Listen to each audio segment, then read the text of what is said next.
شرور أنفسنا ومن سيئات أعمالنا من يهده الله فلا مضل له ومن يضلل فلا هادي له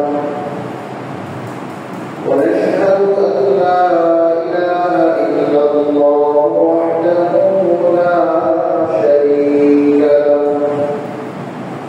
ونشهد أن سيدنا وحبيبنا ومولانا محمدا عبده ورسوله أرسله بالحق بشيرا ونذيرا وداعيا إلى الله بإذنه وسراجا وقمرا منيرا أما بعد فأعوذ بالله من الشيطان الرجيم بسم الله الرحمن الرحيم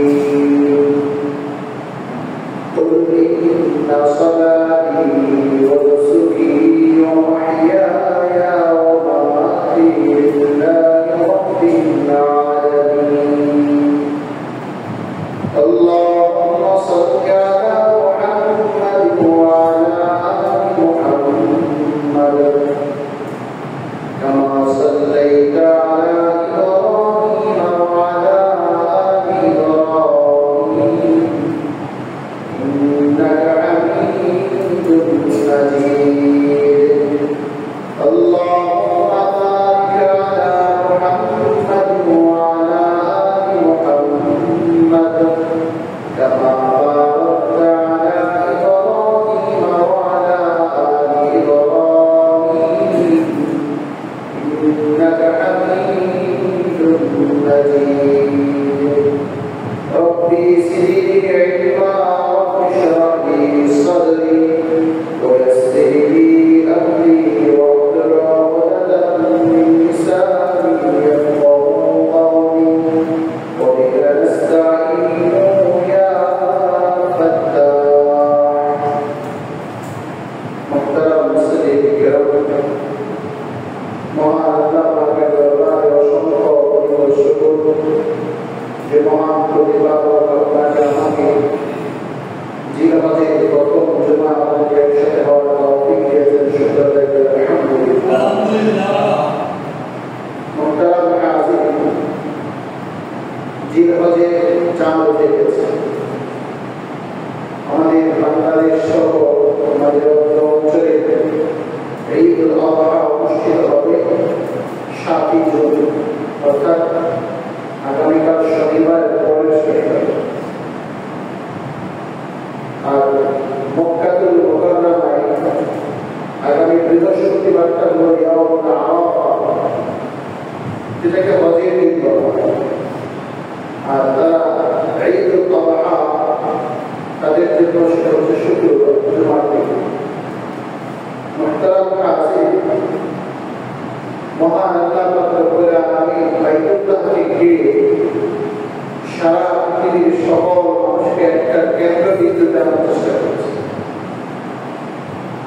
মানুষগুলো যেন একটা একতা মানুষের মাঝে যেন একটা সৌহার্দ্যতা মানুষের মাঝে যেন সম্প্রীতি এগুলি যেন অটুট থাকে সেজন্য মক্কাতুল মুকাররমাকে ঘিরে হজের আয়োজন হজ এমন একটা ইবাদত যেখানে আল্লাহ পাক রব্বুল আলামিন সাদা কালো ধনী গরিব সব মানুষের সকল মানুষকে একসাথে জড়ো করে এখানে মানুষের রাজা প্রজা সে উচ্চ বংশে কিংবা নিচু বংশে কারোর সাথে এরকম কোনো পার্থক্য বা বিভেদ না করে সবাইকে একটা কাতারে একটা সারিতে দিয়েছে এই হজ হচ্ছে ঈদুল্লাহ এই মক্কাতুল মুকাররমা কাবাটাকে আল্লাহ রব্বুল আলামিন পৃথিবীর মাঝখানে রেখেছেন পৃথিবীর মাঝখানে রাখার উদ্দেশ্য হলো এটাই, পৃথিবীর সব মানুষ যদি ঘরটা এই ঘরের প্রতি ভাবিত হবে। এটাকে বলা হয় বাইতুল্লাহ। বাইতুল্লাহ শব্দের অর্থ হচ্ছে আল্লাহ পাকের ঘর। কোরআনুল কারীমে আরো একটা শব্দ আছে বাইতুল আতীক, সবচেয়ে প্রাচীনতম ঘর। পৃথিবীতে পুরনো কোনো ঘর আছে, এই ঘরটাই হচ্ছে সবচেয়ে পুরনো। তাই ইব্রাহিম আলাইহিস সালাতু ওয়াস সালাম বললেন, রব্বি জাআল হাযা বালাদান আমিনা ওয়া ওয়ারযুক আহলা। আল্লাহ এই নগরবাসীকে নিরাপত্তা দেন, এই নগরের নাগরিক যারা আছে তাদেরকে আপনি শস্যে ফলে সমৃদ্ধতা দান করুন। আল্লাহ রাব্বুল আলামিন মক্কাতুল মুকাররমায় এমন কিছু জিনিস রেখেছেন যা কিয়ামত পর্যন্ত সকল মানুষের জন্য একটা অনুসরণীয়, সকল মানুষের জন্য একটা হেদায়েতের মাধ্যম হিসেবে রেখেছেন। এই ঘরটা কোনো সাধারণ ঘর নয়। রাসূল কারীম সাল্লাল্লাহু আলাইহি ওয়াসাল্লাম যখন নামাজ আদায় করছেন, আল্লাহ রাব্বুল আলামিন কিবলাটাকে ঘুরিয়ে দিলেন। কিবলা যখন ঘুরিয়ে দেওয়া হলো বাইতুল মাকদিসের দিকে, রাসূল কারীম সাল্লাল্লাহু আলাইহি ওয়াসাল্লাম কষ্ট পেলেন। আল্লাহ রাব্বুল আলামিন সেই কথাটা কোরআন কারীমে উল্লেখ করলেন, আমি বারবার আপনাকে আকাশ পানে তাকাচ্ছে, এটাকে অবলোকন করছি, দেখছি।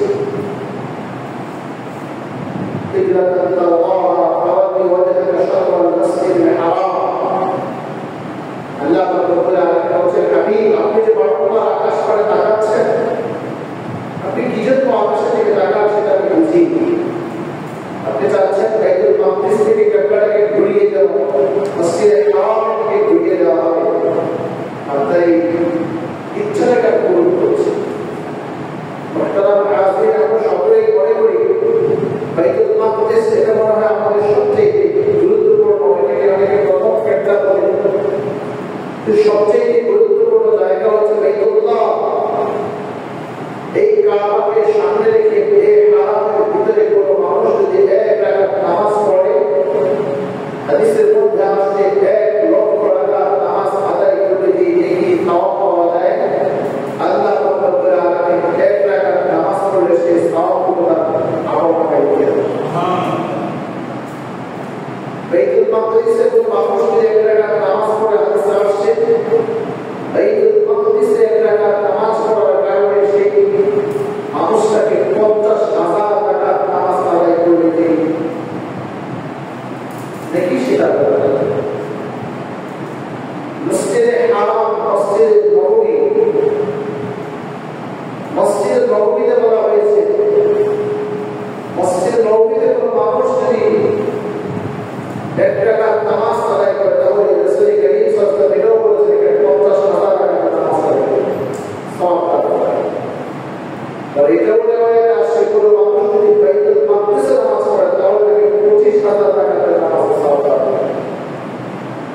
এভাবে রিওয়ায়াতে রয়েছে যে বাইতুল্লাহ এটা সবচেয়ে বড় ঘর, এটা আল্লাহ পাকের ঘর।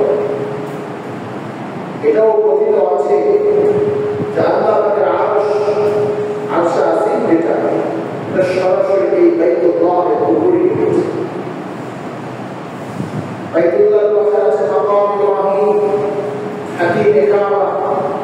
মাকাম ইব্রাহিম আলাইহিস সালাতু ওয়াস সালাম আল্লাহ পাকের কাছে বললেন, রব্বি জাআলনি মুকিমাস সালাতি ওয়া মিন যুররিয়্যতি রব্বানা ওয়া তাকাব্বাল দুআ। হে আল্লাহ, আমার নামাজের জায়গাটা আমার প্রজন্মকে আপনি কবুল করুন। মক্কার নামাজের প্রজন্মের জন্য দোয়া করা ইব্রাহিম আলাইহিস সালাতু ওয়াস সালামের শিক্ষা।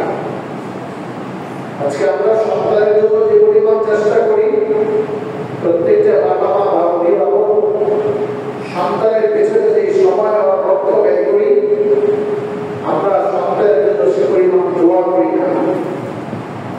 বাবা মা সন্তানের জন্য দোয়া করে না, খুব কম করে, এটা একেবারে বিরল। সন্তানের জন্য দোয়া করে আমরা হুজুরের কাছে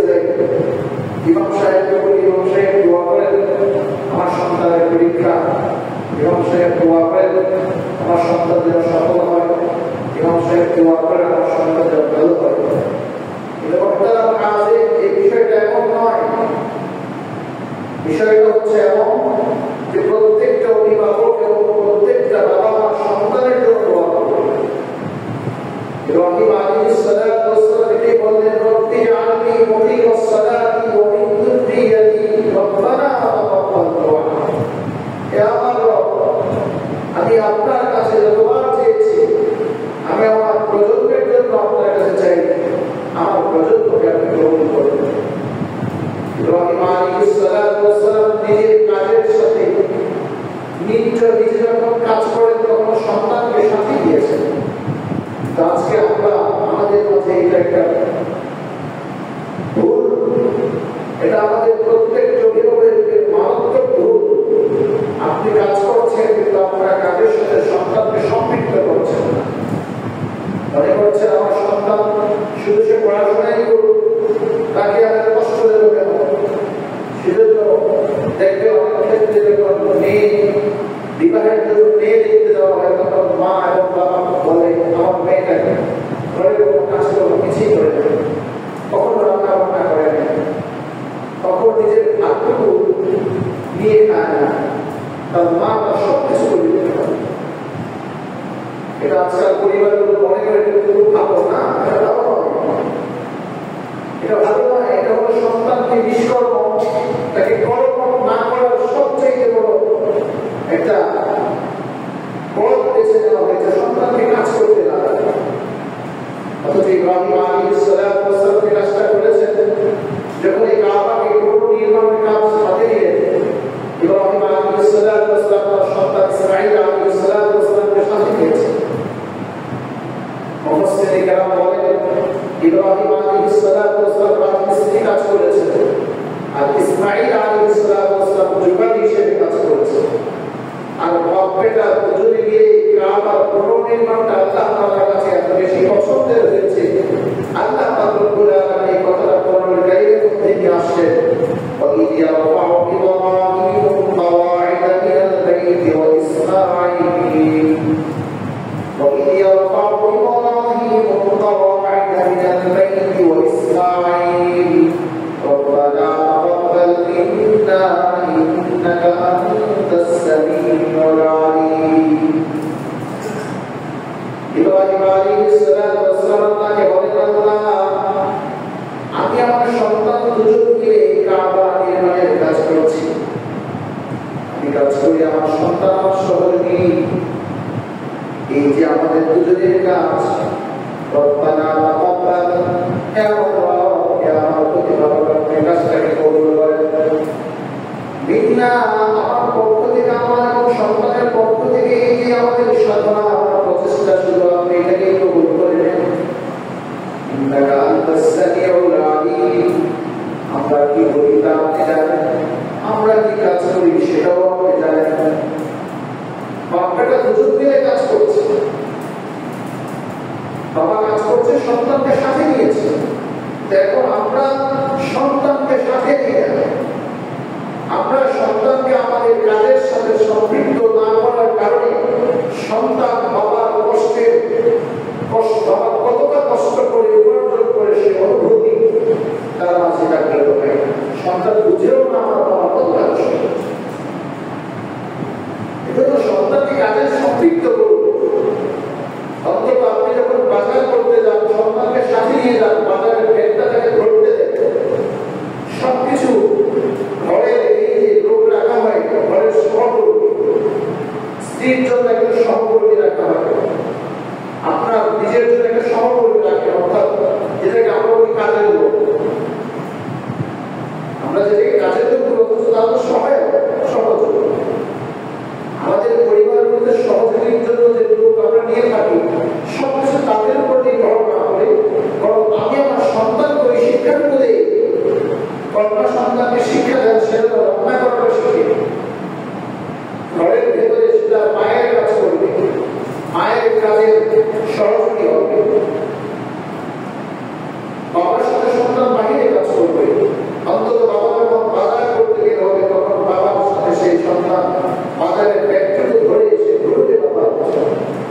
এটাই হলো ইব্রাহিম আলাইহিস সালাতু ওয়াস সালাম উনি বলছেন, وَإِذْ يَرْفَعُ إِبْرَاهِيمُ الْقَوَاعِدَ مِنَ الْبَيْتِ وَإِسْمَاعِيلُ رَبَّنَا تَقَبَّلْ مِنَّا إِنَّكَ أَنتَ السَّمِيعُ الْعَلِيمُ।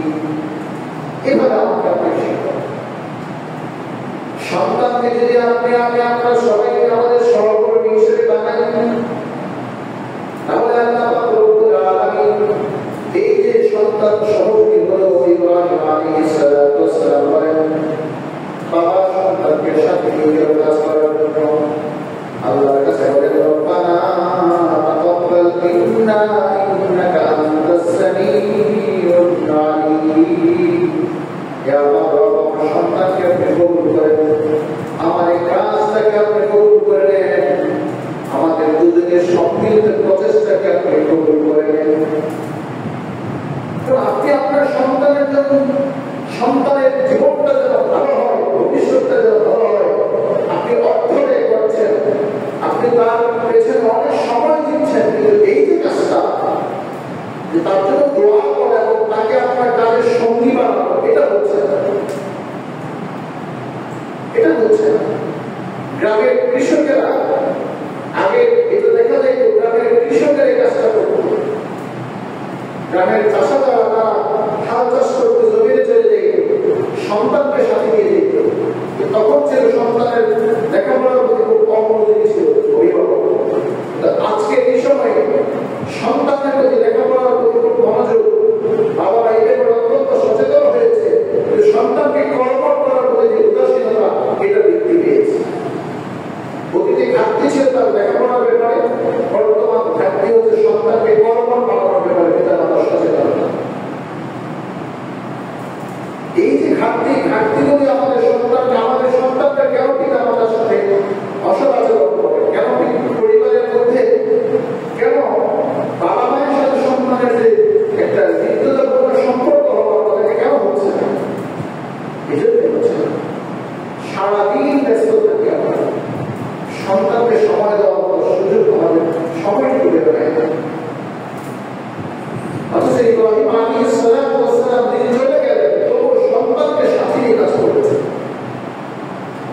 আর কি দোয়া করলেন? রব্বি জাআলনি মুকিমাস সালাতি ওয়া মিন যুররিয়াতি। শুধু একটা সন্তানের জন্য দোয়া করেন, শুধু কথা বলেন না আল্লাহ আমার এই সন্তানটাকে তুমি কবুল করো, এই কথা বলেন নাই, বললেন রব্বি জাআলনি মুকিমাস সালাতি ওয়া মিন যুররিয়াতি। আল্লাহ আমার নামাজের জায়গাটা কবুল করেন এবং আমার প্রজন্ম, শুধু আমার এই সন্তান নয়, আমার এই সন্তান থেকে আরো সন্তান, আমার এই প্রজন্মকে আপনি কবুল করে নেন। সুবহানাল্লাহ। আল্লাহ রাব্বুল আলামিন বলেন রব্বি জাআলনি মুকিমাস সালাতি। একজন অভিভাবক, একজন বাবা তার সন্তানের জন্য দোয়া করে, একজন অভিভাবক, একজন পিতা তার প্রজন্মের জন্য দোয়া করে। আমরা কি দোয়া করবো সেটা আল্লাহ তাআলা শেখান। রব্বানা তাকাব্বাল মিন্না ইন্নাকা আনতাস সামিউল আলিম। আমি কি কাজ করি সেটা তুমি জানো, আমি কি বলি সেটা তুমি শোনো। তুমি আলিম বিযাতিস সুদূর, হৃদয়ের গভীরে লুকিয়ে থাকা সব কথা একমাত্র জানেন কে? আল্লাহ জানেন। এজন্য আল্লাহর কাছে বলা, আল্লাহ নির্জন রাতে, গভীর রাতে উঠে একেবারে সব যখন ঘুমিয়ে যায়, সবাই যখন ঘুমের ধরে বিমন্ত্রিত, তখন আল্লাহর কাছে বলেন, তখন চোখের পানি ছেড়ে দিয়ে সন্তানের জন্য কাঁদেন। আমি তো এভাবে করি, আরাটিয়া বলি যে আর কত দোয়া করা যাবে, আরাটিয়া বলি যে আর কত দোয়া করা যাবে, প্রত্যেকে দোয়া করে সন্তানের জন্য। ربنا هب لنا من ازواجنا ومن ذريتنا قرة اعين। হে আমার প্রতিপালক, আপনি আমাকে এমন প্রজন্ম দেন, আপনি আমাকে দেন মিন আজওয়াজিনা ওয়া মিন যুররিয়াতিনা, আমার প্রজন্ম, আমার স্ত্রী থেকে, আমার প্রজন্ম থেকে আপনি এমন কিছু দেন, কুররাত আইন, যে প্রজন্মের দিকে তাকালে আমার চোখটা শীতল হয়ে যাবে।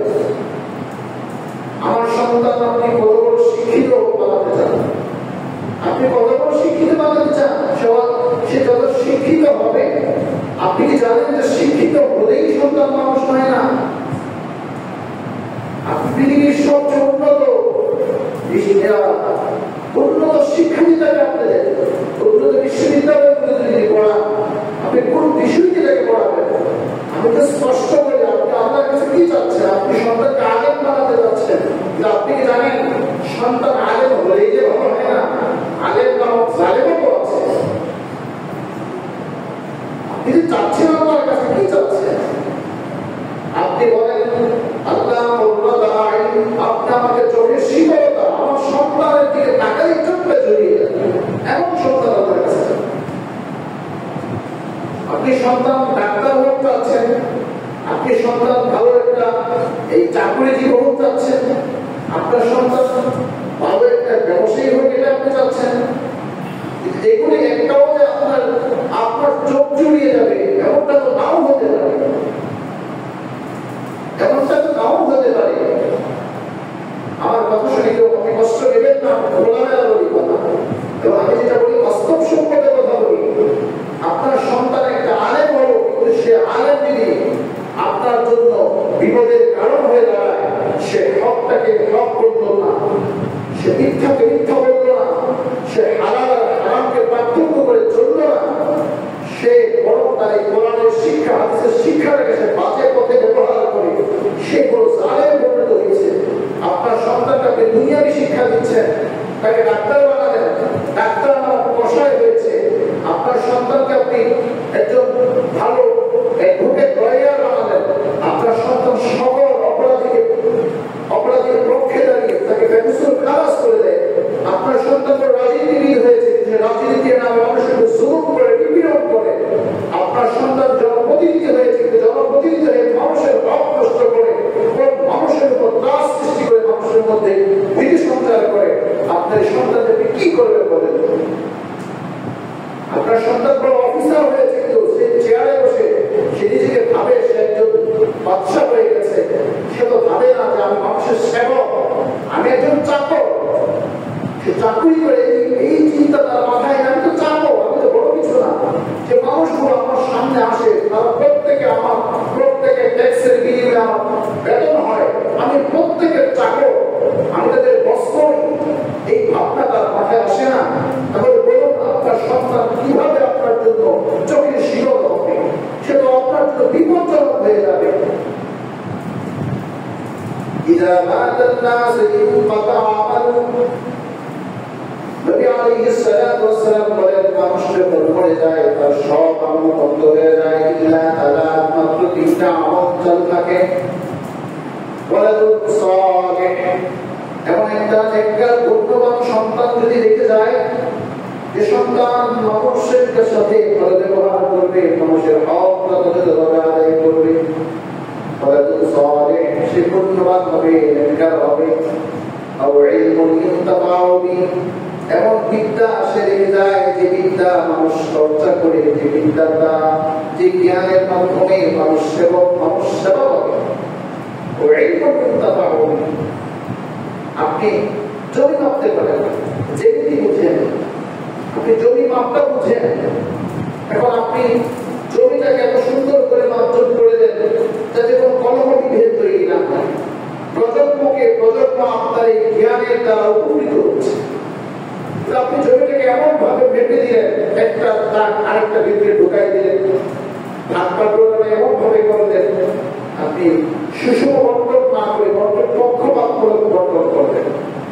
এই যে আপনার জ্ঞান, এই জ্ঞানটুকু আপনাকে একেবারে এই যে যত প্রজন্ম আসবে আর মানুষের মাঝে বিভেদ বেড়ে যাবে, মরে যাবেন, খবরে শুয়ে থাকবেন। শুধু আপনার ভুল মাপজোকের কারণে, আপনার ভুল সিদ্ধান্তের কারণে যত কলহ বিভেদ তৈরি হবে, সবগুলো পাথরের ভাগ আপনার খবরে যাবে। আমরা তো শুধু মনে করি নামাজ পড়ে একটা ইবাদত, হজ করা ইবাদত, রোজা রাখা, এটা সব ইবাদত না। এই সবগুলো মিলিয়ে হচ্ছে ইবাদত আমার জীবনের। এমনকি আমি যে আমার মন থেকে জন্য আমি ওয়াশরুমে যাচ্ছি, ওইখানে বসে থাকার সময়টাও আমার জন্য ইবাদত। রাসূল কারীম সাল্লাল্লাহু আলাইহি ওয়াসাল্লাম হাদিসে বলেন, যখন একটা মানুষ ওয়াশরুমে প্রবেশ করে, সে যদি বাম পা দিয়ে প্রবেশ করে, মাথা ঢেকে যায়, শরীরে কাপড় থাকে, একটা উলঙ্গ যদি না হয়, সে যদি বলে আল্লাহুম্মা ইন্নী আউযু বিকা মিনাল খুবুতি ওয়াল খাবাইথ, এই দোয়াটা পড়ে যদি সে ওয়াশরুমে প্রবেশ করে, বাম পা দিয়ে প্রবেশ করে, যতক্ষণ সে ওই ওয়াশরুমের ভেতরে থাকবে, ওই সময়টুকু সে ইবাদতের সওয়াব আল্লাহর কাছে পেয়ে যাবে। চিন্তা করেছেন? অথচ মন থেকে জন্য সেখানে প্রবেশ করে, নিজে ফ্রেশ হওয়ার জন্য প্রবেশ করে। আমরা কি ভাবো? এজন্য যে কথাটা বলছিলাম যে আপনার সন্তান, আমার সন্তান, আমাদের সবার, আমরা আমাদের সন্তানকে কি শিখে যাচ্ছে। মাঝে মধ্যে বলে দোয়া করেন, ছেলেটার পরীক্ষা, মেয়েটার পরীক্ষা। আমি কথা বলছি না দোয়া চাওয়া নিষেধ না, দোয়া অবশ্যই চাইলে করি, আমি দোয়া করি, সমস্যা নেই করি, কিন্তু আমি যেটা বোঝাতে চাচ্ছি, আপনি ঠিকাদারি কেন হুজুরদের কাছে দোয়াটা আপনি করেন, আপনি করেন কয়েকদিন সন্তানের জন্য, আপনি সন্তান ভালো মানুষ হোক, এই কথা আপনার মনের মাঝে আছে, আপনি চাচ্ছেন, কিন্তু কয়েকদিন রাতের বেলায় উঠে আল্লাহর কাছে বলেছেন। অথচ আল্লাহ বলেন তাতাজাফা জুনুবুহুম আনিল মাদাজি' ইয়াদউনা রাব্বাহুম খাওফান ওয়া তামাআন ওয়া মিম্মা রাযাকনাহুম ইউনফিকুন। আল্লাহ দুনিয়ার সব মানুষ যখন ঘুমায় যায়, পৃথিবীর সব মানুষ রাতের অন্ধকারে একেবারে শেষ সাথে ঘুমের ঘরে নিমজ্জিত, কিন্তু কিছু মানুষ তারা শয্যাটাকে ছেড়ে দেয়, আল্লাহর সামনে দাঁড়া যায়। আল্লাহ বলেন তাতাজাফা জুনুবুহুম আনিল মাদাজি' ইয়াদউনা রাব্বাহুম খাওফান ওয়া তামাআন। হৃদয় সন্ত্রস্ত হয়, আল্লাহর সামনে দাঁড়া যায়, বলে আল্লাহ সারাদিন অন্যায় করেছি, রাতে অপরাধ করেছি, তবুও শয্যা ছেড়ে তোমার সামনে দাঁড়ায় গেলাম এই ভয়ে, ভুল করেছি, আমার এতটুকু আশা তোমার কাছে আছে, তুমি আমাকে ক্ষমা করে দিও। তুমি গফফার, তুমি সত্তার, তুমি আলিম, তুমি আলিমুম বিযাতিস সুদূর। তুমি আমার জীবনের সব ভুলগুলো ক্ষমা করে দাও। আমার সন্তান আমার কথা শুনে না, আমার পরিবার আমার কথা শোনে না, আমি বিপদগ্রস্ত, আমি ঋণগ্রস্ত, আমার প্রতিকূলতা কাটে না, আমার অনুকূল পরিবেশ সামনে আসে না, প্রতিকূলতা আমাকে ঘিরে রাখে, সব কিছু আল্লাহর সামনে বলে উজাড় করে দেন। আল্লাহ বলেন ইয়াদউনা রাব্বাহুম খাওফান ওয়া তামাআন ওয়া মিম্মা রাযাকনাহুম ইউনফিকুন ফালা তা'লামু নাফসুম মা উখফিয়া লাহুম মিন কুররাতি আ'ইন। আল্লাহ বলেন বান্দা তুই আমার কাছে চা, তুই আমার কাছে চাইবি, আর আমি তোর জন্য এমন কিছু রাখছি তুই জানোস না, এই জিনিসটা পাওয়া মাত্রই তোর চোখটা শীতল হয়ে যাবে, চোখটা ধরে যাবে। আল্লাহ বলেন না আমি তোর সমস্যা দূর করে দেবো, কথা বলে আল্লাহ বলছেন আমি তোমাকে এমন একটা সারপ্রাইজ দেবো, এই সারপ্রাইজটা পাওয়া মাত্রই তোমার হৃদয়টা জড়িয়ে যাবে, চোখটা শীতল হয়ে যাবে। এই কাজটা কয়জন করেছি, কয়জন করলাম, সন্তানের জন্য কয়জন দোয়া চাই আল্লাহর কাছে। আল্লাহকে কতবার বললাম আল্লাহ আমাকে তুমি ক্ষমা করে দাও, আমার সন্তানকে তুমি কবুল করো, সন্তান আমার কথা শুনে আমি এই কথা বারবার বারংবার কেন বলি, আমি এই কথা বারবার বারংবার এই জন্য উচ্চারণ করি, ইব্রাহিম আলাইহিস সালাতু ওয়াস সালাম একজন বাবা, একজন নবী, একজন ইমাম। এই বাবা এমন ভাবে সন্তানকে প্রতিপালন করেছেন, গোটা জীবনটাই শুধু প্রতিকূল আর প্রতিকূল, কিন্তু আল্লাহর কাছে সন্তানের জন্য এমন দোয়া করেছেন, বললেন রব্বানা হাব লানা মিন আজওয়াজিনা ওয়া মিন যুররিয়্যাতিনা কুররাতা আ'ইন ওয়াজআলনা লিল মুত্তাকিনা ইমামা। বললেন আল্লাহ আমাকে এমন প্রজন্ম দাও, যেই প্রজন্মের দিকে তাকালেই আমার চোখটা শীতল হয়ে যাবে, আমার প্রজন্মকে কবুল করে এভাবে যেন আমার প্রজন্ম কিছু ভালো মানুষের নেতৃত্ব দিতে পারে। এইটা খুব মারাত্মক জায়গা।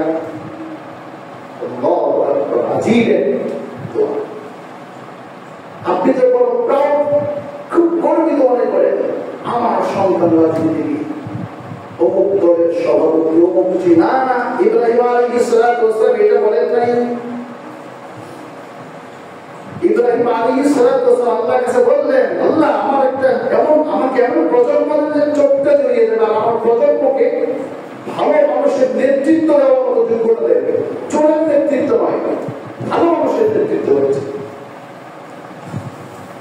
ভালো মানুষের নেতৃত্বে দোয়া করেছে।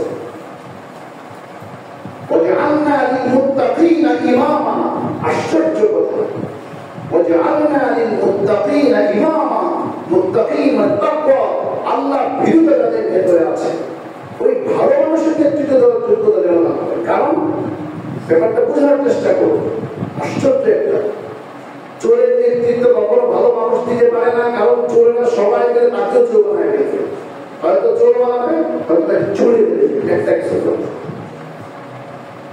এটা দেখবেন পৃথিবীর ইতিহাসে যত ভালো নেতৃত্ব এসেছে তাদেরকে বেশিরভাগই অধিকাংশই তাদের শহীদ করে দেওয়া হয়েছে, অধিকাংশ শহীদ করে দেওয়া হয়েছে। কিছু কিছু আছে যাদেরকে আল্লাহ সুস্থ রেখেছেন, তাদেরকে সেভাবেই যত্ন সহকারে রাখা হয়েছে, কিন্তু বেশিরভাগ ভালো নেতৃত্বকে আল্লাহ তারা এভাবেই নিয়ে গেছেন। এটা দৃষ্টান্ত।